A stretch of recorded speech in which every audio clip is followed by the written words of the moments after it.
Assalamualaikum warahmatullahi wabarakatuh. Selamat datang kembali di channel cerita horor Ben History. Terdengar suara tiang listrik dipukul dengan batu.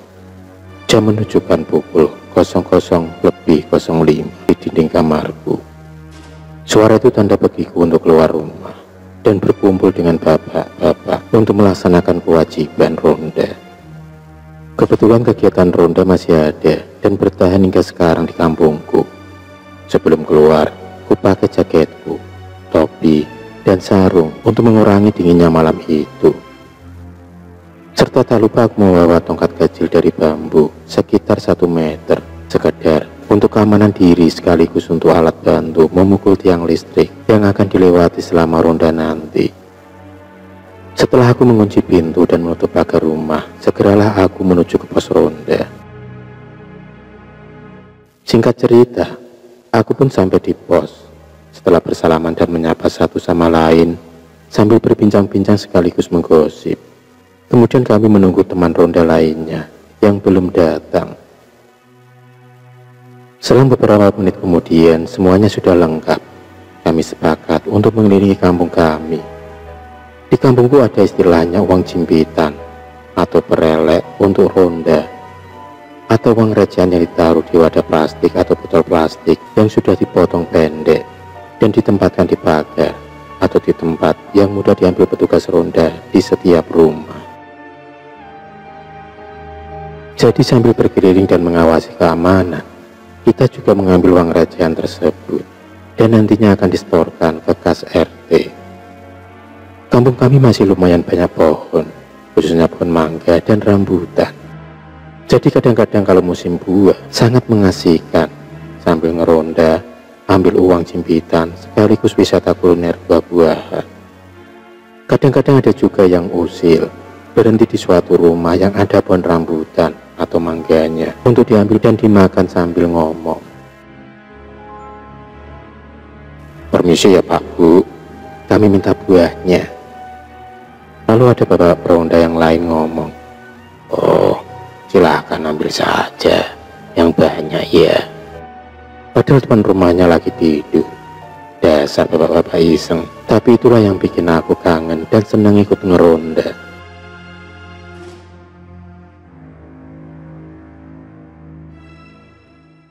Setelah selesai berkeliling, kira-kira jam 1 malam, kami istirahat di salah satu rumah teman ronda. Tidak di pos ronda, soalnya nggak ada apa-apa yang bisa dimakan dan diminum. Kami pun menggelar tikar di depan rumah beliau, dan tuan rumah langsung mengeluarkan gelas, termos, minuman sasetan dan gorengan untuk kita makan dan minum. Sambil menunggu jam 3 pagi, kita ngobrol soal-soal yang sepele, bahkan sampai soal negara dan politik, dan ada juga yang main catur. Kebetulan kampung kami berbatasan dengan hamparan sawah yang luas sebesar 4 kali lapangan sepak bola. Memang kiri dan kanannya sawah tersebut sudah ada jalan aspal, tapi penerangannya tidak ada, dan hanya ada beberapa rumah dan satu penginapan. Sebut saja namanya ABC, jadi masih gelap sekali. Posisi rumah teman ronda kami itu dekat dengan perbatasan sawah sekitar 20 meteran. Tiba-tiba perutku terasa bergejolak dan sedikit kembung. Lalu aku izin mau buang air kecil dulu di dekat sawah. Saat aku lagi mau beraksi, tiba-tiba aku mendengar suara sepeda motor dari arah belakangku dan berhenti tepat di dekatku. Ternyata ada bapak-bapak, kayaknya tukang ojek. Ada tulisan ojek di jaketnya. Usianya sekitar 50 tahunan. Bapak-bapak tersebut pun kemudian menanyakan alamat penginapan ABC di sekitar kampungku. Karena aku tahu penginapan itu, lalu aku kemudian menunjukkan arahnya. Dan mau gak mau, bapak tukang ojek itu harus melewati jalan yang gelap untuk sampai ke sana. Setelah mengucapkan terima kasih, tukang ojek itu pun kemudian melanjutkan perjalanannya menembus gelapnya jalan dengan hanya mengandalkan lampu motornya.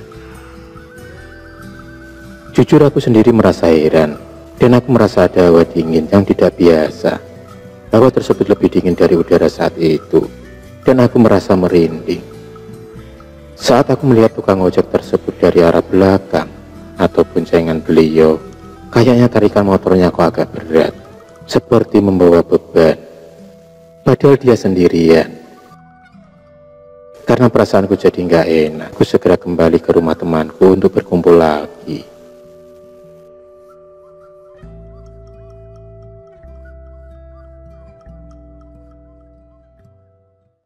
Selang beberapa menit kemudian, kami semua dikagetkan dengan suara kencang sepeda motor yang mengebut dan teriakan keras minta tolong dari arah jalan aspal ke penginapan tersebut. Kami semua akhirnya berhamburan keluar menuju arah sawah dan menghadang sepeda motor yang ngebut tadi. Ternyata itu tukang ojek yang tadi. Dia melihat kami dan berhenti, wajahnya pusat pasi dan nafasnya ngos-ngosan. Tapi dari matanya ada kelegaan yang besar saat melihat kami.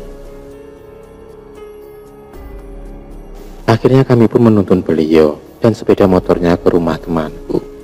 Setelah diberi minum dan menghisap rokok dalam-dalam, dia pun menjadi tenang dan mulai bercerita. Waktu di pos ojek, teman-temannya sudah pada terlelap, hanya dia sendiri yang masih terjaga. Tiba-tiba ada seorang ibu muda mendatanginya. Wajahnya sangat cantik, tapi agak pucat. Sepertinya dia tengah kebingungan. Dia pun meminta diantar ke suatu alamat, yaitu penginapan ABC di sekitar kampungku. Karena kasihan sama ibu itu, beliau pun mengantarnya. Dan dalam perjalanan, kebetulan dia melihatku di dekat sawah dan bertanya untuk memastikan alamat tersebut. Lalu setelah sampai di penginapan tersebut, suasana tampak sepi karena tidak ada yang jaga di depan. Bapak tukang ojek tersebut kemudian menunggu sebentar untuk menemani wanita itu. Lalu, si ibu itu membayar dengan 2 lembar uang 10 ribuan dan berkata, "Gak usah ditunggu," dan mengucapkan kata terima kasih. Setelah itu kemudian dia masuk melewati pagar penginapan. Tapi yang bikin kaget bapak tukang ojek tersebut adalah cara si ibu itu masuk ke dalam penginapan.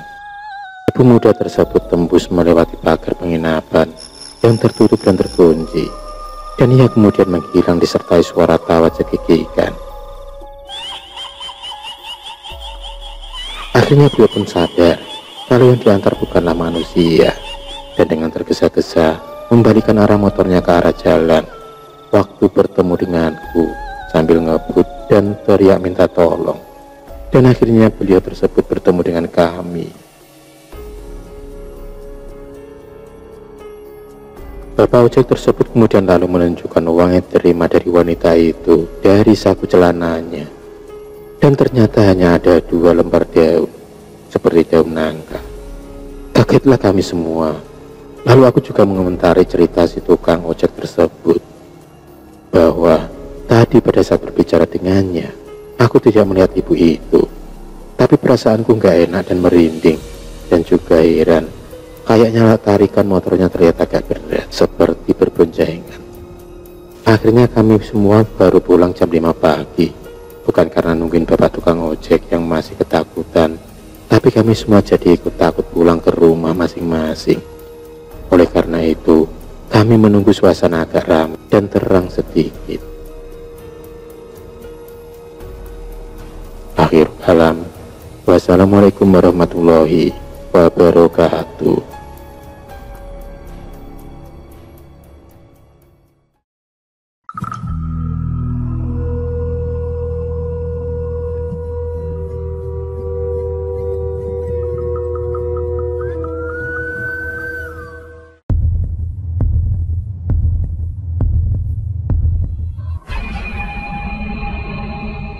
Terima kasih sudah menonton video cerita bergambar ini.